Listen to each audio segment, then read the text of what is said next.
राहुल जब से मेरी ज़िंदगी से गया है तब से मुझे लड़कों की शक्ल से भी नफ़रत हो गई है। उसे मैंने बहुत प्यार किया और जब वो बिना एक दिन ऐसे ही भाग गया तब मुझे लगा कि दुनिया में प्यार नाम की कोई चीज़ नहीं होती है।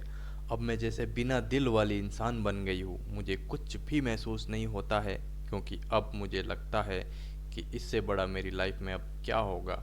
इसलिए आज मेरे पापा मम्मी के बोलने पर मैं तैयार हो गई एक लड़के से शादी करने को। पापा का बोलना था कि एक बार उस लड़के से मिल लो। मैंने मना किया क्योंकि जिसको मैं इतने सालों तक साथ में रहकर नहीं पहचान पाई तो एक अजनबी से छोटी सी मुलाकात में क्या पहचान पाऊंगी। लेकिन लड़का भी मुझसे मिलना चाहता है। मैंने उसको मिलने की हामी भर दी। सच कहूँ तो मुझे अब किसी भी बात से कोई फर्क नहीं पड़ता है। हमारा मिलना तय हुआ डिनर पर। पापा और मम्मी चाहते थे कि मैं अकेले ही मिलने उससे जाऊं। मैं जैसे मुर्दा हूँ, मुझे अब कुछ फर्क नहीं पड़ता। मेरे हाथ में जो आया मैंने पहन लिया और पहुंच गई। देखा तो मेरे लिए वहाँ बैठा इंतजार कर रहा था। मुझे देखते ही मेरे पास आए और मेरा नाम पूछता है। सामने जाकर मैं उसके बैठ गई। उसकी आंखों में चमक थी, लेकिन मैं इस चमक को जानती हूँ। ये हर एक लड़का दिखाता है पहली मुलाकात में। राहुल मुझे छोड़कर गया, लेकिन जिंदगी का बहुत बड़ा सबक मुझे सिखा कर गया है। वो लड़का मेरा मुंह उतरा देखकर मुझसे पूछता है, क्या हुआ, सब ठीक तो है? मैंने भी उसे जवाब दिया, मेरी थोड़ी तबीयत खराब है। फिर वो बोला कि आप फिर आज क्यों मिलने आई? हम फिर कभी और भी डिनर कर सकते थे। बात तो अच्छी कह रहा था, लेकिन अच्छी बातें लड़कों को कितनी जल्दी बदल जाती है इसका अंदाज़ा मुझे अब अच्छी तरह से है। मैंने उसे कहा, नहीं मैं ठीक हूँ, कोई बात नहीं, खाना मेरी पसंद का ऑर्डर किया गया। फिर अचानक उसको किसी का फ़ोन आया और जब फ़ोन पर उसने बात की तो मैंने तय कर लिया कि अब मैं इससे शादी नहीं करूँगी। फ़ोन पर उसने अपना नाम बताया सामने वाले को, और वो यही नाम था जिसे मैं अब कभी सुनना नहीं चाहती थी। उसका नाम भी राहुल ही था। मैं भी हैरान थी। मैं इतनी ज़्यादा खोई हुई थी कि अभी तक मैंने उसका नाम नहीं पूछा, ना पापा मम्मी से ना ही उससे। मैं एकदम से खड़ी हो गई और उसको बोला कि मैं जा रही हूँ, मेरी तबीयत ज़्यादा ख़राब है। वो जैसे घबरा गया। मुझसे बोलता है कि मैं छोड़ देता हूँ आपको गाड़ी से, पर मुझे अब उसके मुंह से कई हर बात कांटे की तरह चुभ रही थी। उसको बिना जवाब दिए मैं वहाँ से चली जा रही थी। वो मेरे पीछे पीछे आ रहा था। मेरी आंखों से अब आंसू टपकने लगे और मैं बाहर टैक्सी या ऑटो का इंतज़ार करने लगी। आंखों में मेरी आंसू देखकर उसने मेरी बाँह पकड़ी और मुझे गाड़ी में बैठने को कहा।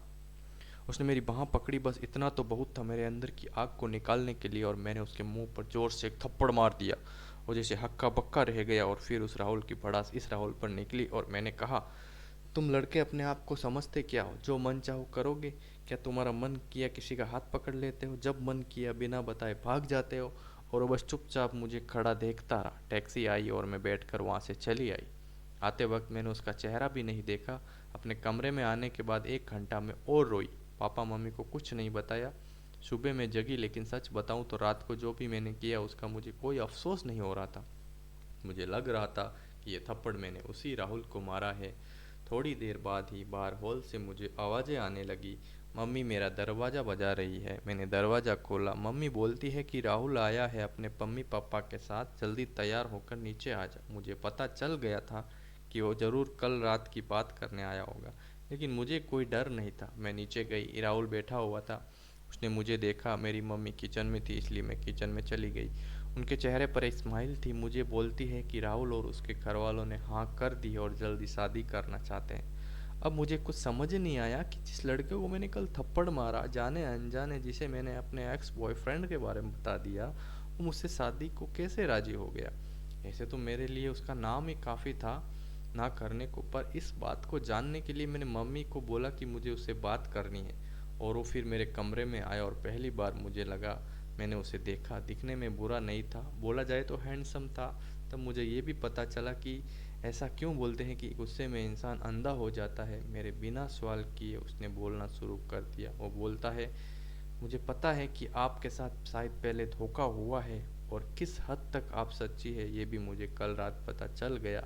इसलिए मुझे आपसे कल रात ही प्यार हो गया, और मैं आपको चाहता हूँ कि आप मुझे मौका दें आपको गलत साबित करने का, कि सभी लड़के एक जैसे नहीं होते। उसकी ये बात सुनकर मैं ना नहीं कर सकी।